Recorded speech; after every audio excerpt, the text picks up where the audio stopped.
Hello, everyone, and welcome back to HEMA Fight Breakdowns. Today I've got something a little bit special. This is my first ever viewer-submitted file. So I'm going to go over a couple of exchanges that I think go over some really important techniques and topics. But at the end of this, I'll tell you that if you want to submit your own videos, you can do so at the email that's going to be down in the description of every video. So first, let's watch the exchange. Yay! So this is an example of something I've gone over in a previous video, but it combines it in a couple of different ways. The first being the low guard versus high guard matchup. Now in the last video, I pointed out that whenever you're in a low guard versus high guard matchup, the initial thing that happens is you're basically forced to make a choice. And that choice is to either stay in your low guard or go into a high guard and match your opponent with whatever it is that they're doing. And that's pretty much what this person on the right here does. They immediately go out of their low guard and into their, well, it's still pretty low. I would still more or less say this is just a really low vom tog. But at the end of the day, it doesn't really matter. Because once this engagement starts, what happens is this person takes full advantage of what I had said previously, which is that you know that the only thing that can really come from a guard like this is a cut to one of the high openings. And so this person does the intelligent thing and throws out a hanging parry. Hanging parries are very effective because they cover not just your high line, but the entire side of your body should your opponent decide to feint a high attack, curve it down, and go for maybe more of a middle how that's going to hit you right in the ribs. With this hanging block, you've basically covered everything from here all the way down to your own hip, or at least to your own lower torso, which means you don't have to worry about whether or not someone changes their angle halfway through. After he parries it, he has his opponent leaving the exchange. And what I think is very interesting here is that this is also a demonstration of a previous video, which is cutting while exiting. So the second this person realizes that they're in such a terrible position, they put their hands up and they leave the engagement fully expecting the response to come to the higher head opening, as it probably normally would. But the fighter on the right here instead goes for the leg, specifically, or I guess in this case more the hip.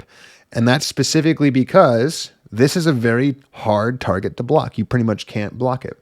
And in a situation where the other person has decided to leave the engagement and parry, you are far better off going for somewhere where it's basically impossible to parry than trying to engage with them on the situation that they're setting up for themselves. So good exchange there. For the second exchange that I want to go over from this fight, and specifically one that's a little bit more on the topic of hanging parries, I want to talk about the use of hanging parries not only as covers for when your opponent is coming from a particular direction, but as afterblow protection. Hanging parries are, I think, objectively one of the greatest ways to cover yourself from a cut afterblow, and I think this exchange shows that off pretty well.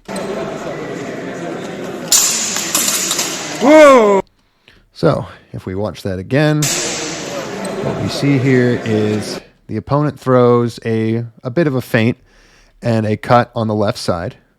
Person on the right throws that right hanging parry, which covers pretty much everything they would want to cover from their head down to their hip.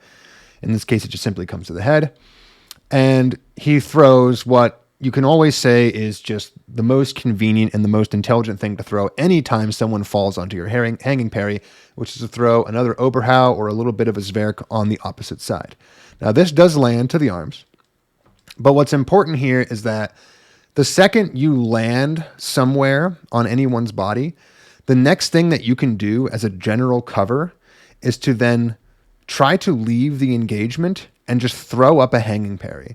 Because similar to the conversations about cutting while exiting, every time you land an attack, one situation you can put yourself in to try to protect yourself is to leave the engagement.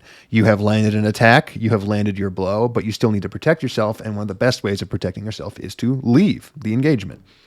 So keeping in mind the principles that we know from leaving an engagement, whenever you are leaving, you have to protect yourself from the afterblow that you can pretty much know is coming, because anytime you leave an engagement, you are giving your opponent an opportunity to hit you should they have chosen to stay in it and stay more or less where they are. So throwing up that hanging parry is a great option for defending yourself whenever leaving an engagement, because of how much it covers. It covers everything from the head and, most importantly, down to these lower openings, which, if we go back to the first exchange, is a common target as well for attacking people who are leaving. If this fencer had done what this fencer did in the first exchange, it's very likely that this hanging parry could have simply have been dipped right to this level and blocked the very same attack, or at least primarily protected themselves from that same attack that this fencer scored on just a few exchanges ago.